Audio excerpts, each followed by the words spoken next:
అదే RTV app వార్తల్ని క్షణాల్లో చదివే అవకాశం ఉంటుంది. ఒక న్యూస్ పేపర్, ఒక టెలివిజన్ ఛానల్ మీ చేతుల్లో ఎప్పుడూ ఉంటాయి. అందరికీ నమస్కారం. ఆర్టీవీ ప్రేక్షకులందరికీ శ్రీరామనవమి శుభాకాంక్షలు. మనం శ్రీరాముని గురించి చాలా అంశాలు తెలుసుకోవాల్సి ఉంది. చాలా మందికి ఇంకా చాలా విషయాలు తెలియవు. అసలు నవమి రోజున ఎందుకు శ్రీరాముని కళ్యాణం చేస్తారు, ఇలాంటి అనేక అంశాల గురించి ఈ కార్యక్రమంలో మనం చర్చించుకుందాం. ఈరోజు మనతో పాటు ఉన్నారు ప్రముఖ జ్యోతిష్యులు జీవీఎల్ఎన్ ఆచార్యులు గారు. ఆయనతో మాట్లాడి ఈ విషయాలన్నిటి గురించి మాట్లాడదాం. నమస్తే సార్. శ్రీరాముని జీవితం ద్వారా ఈనాటి సమాజం వాళ్ళు తెలుసుకోవాల్సిన అంశాలేంటి? ఆపదామపహర్తారం ధాతారం సర్వసంపదాం లోకాభిరామం శ్రీరామం భూయో భూయో నమామ్యహం. రామో విగ్రహవాన్ ధర్మ. రాముడి యొక్క రూపం చూస్తే ధర్మం గుర్తు రావాలి. అంటే ధర్మము అనేటువంటిది ఎలా ఉంటుంది అని అంటే రాముడు చూస్తే ఉంటుంది. దానితో పాటు ఆజానుబాహుం అరవింద దళాయతాక్షం. ఇప్పుడు మీ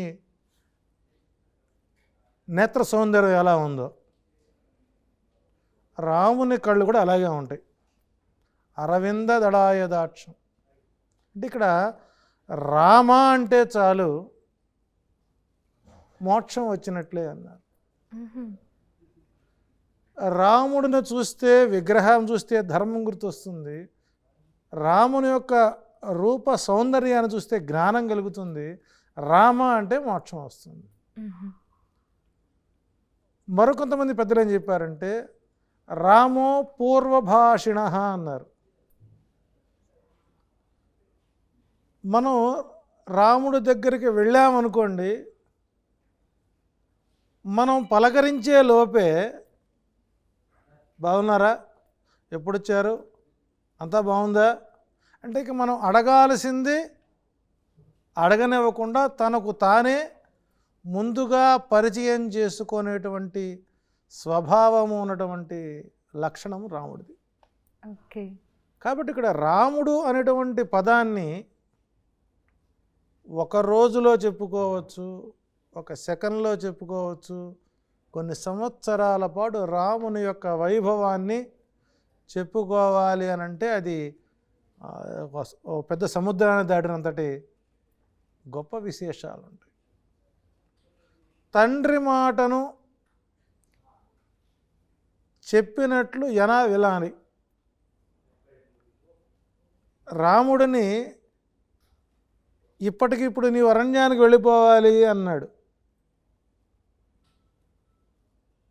మాట అలాగే మీరు చెప్పినట్లు నేను చేస్తాను, ఇక ఎందుకు, ఏమిటి, ఎలా అనే 3 పాయింట్స్ ఎక్కడ టచ్ చేయాలి పాపం ఆయన. అలాగే నాన్నగారు శిరోధార్యం అన్నాడు, కట్టుబట్టలతో భార్య తీసుకుని వెళ్ళిపోయినాడు. నేటి యువత, రే నువ్వు పెళ్లి చేసుకున్నావు, నీకు వేరే కాపురం పెట్టుకో, నీకేం కావాలో ఇస్తా అని అంటే నోనో మీరే పోండి బయటికి, కావాలంటే నేను ఇక్కడే ఉంటానంటారు. ఇది నేటి సమాజానికి ఆనాటి సమాజానికి ఉన్నటువంటి తేడా. రాముడు, లక్ష్మణుడు, భరతుడు, శత్రుఘ్నుడు ఈ నలుగురు క్రికెట్ ఆడుకుంటున్నారు. సహజంగా ఎవరు గెలుస్తారు? మీ ఆలోచన ప్రకారం ఎవరు గెలవాలి? రాముడు, లక్ష్మణుడు, భరతుడు, శత్రుఘ్నుడు. రాముడే అంటారు. రాముడు గెలవాలి కదా, రైట్. కానీ తాను గెలిచేటువంటి అవకాశాలు ఉన్నా కూడా తన తమ్ముళ్ళని గెలిపించడానికి సిద్ధంగా ఉండేవాడు. అది గొప్ప మహోన్నతమైనటువంటి గుణం. అంటే ఇంటికి పెద్ద కొడుకు తండ్రి స్థానం, మిగిలిన వారందరూ కూడా తోబుట్టువులు, కొడుకులు లాంటి వాడు. కాబట్టి నేను గెలిస్తే వారెక్కడ చిన్నబుచ్చుకుంటారని అవకాశాలు వచ్చినా కూడా వాళ్ళని గెలిపించడానికే సిద్ధముగా ఉండేటువంటి మహోన్నతమైనటువంటి త్యాగమూర్తి అని చెప్పచ్చు.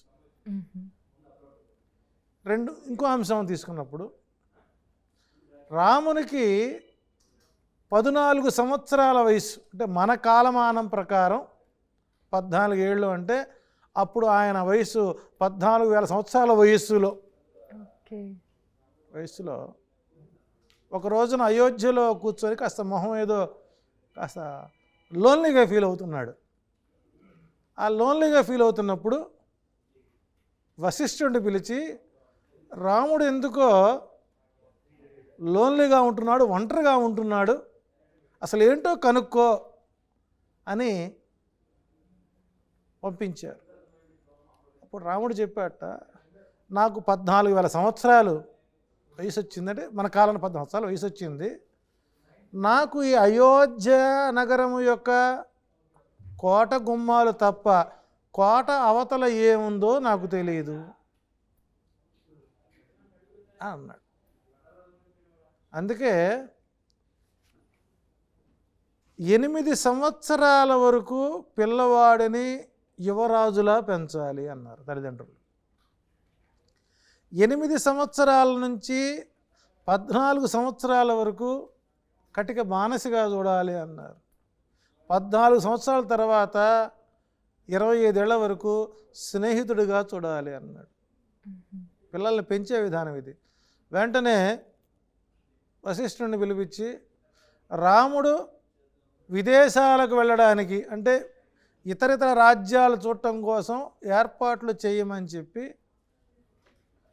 దశరథ మహారాజు రాముని యొక్క మానసికోల్లాసానికి కొంతకాలం పాటు అయోధ్య నగరానికి వెలువల వైపుకు పర్యటనకు పంపించారు. ఆ పర్యటనకు వెళ్ళినప్పుడు ప్రకృతి ఎలా ఉంటుంది, మనుషులు ఎలా ఉంటారు, సమాజం ఎలా ఉంటుంది, మనం ఎలా ఉన్నాం, తనకంటే ఎలా ఉన్నారు ఏంటి అనేది మొత్తము పరిశీలించుకొని మరలా కొంతకాలానికి తిరిగి అయోధ్య నగరానికి రావడం జరిగింది. వచ్చిన తర్వాత తానేం చూశాడో, తానేం చేయదలుచుకున్నా మొత్తం తల్లికి సవిస్తరంగా చెప్పుకున్నాడు. ఆ తర్వాత మరొక రోజు ఇదే రకంగా కూర్చున్నాడు లోన్లీగా. మొన్నే కదరా సినిమాకి వెళ్ళొచ్చావు, షికారుకి వెళ్ళొచ్చావు, సెల్ ఫోన్ కొనిపెట్టాను, ఐఫోన్ కొనిపెట్టాను, నీకు కావాల్సిన పబ్బులకు తిరిగి వచ్చావు, మళ్ళీ అమ్మాయి రోగం నీకు అంటాం మనం. అంటే అన్నట్ట రాముడు,